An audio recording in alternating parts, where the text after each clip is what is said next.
তুমি মোক ঘৰৰ পৰা ওলাই যাব কৈছা নহয়, মই ওলাই যাম। সৰুৰ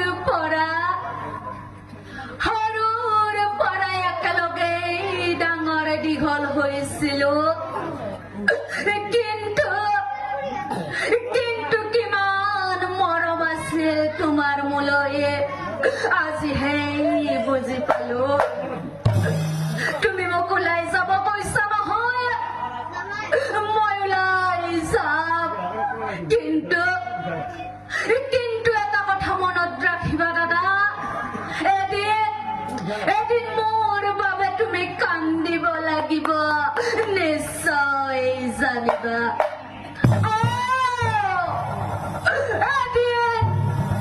এদিন মোৰ বাবে তুমি কান্দিব লাগিব, নিশ্চয়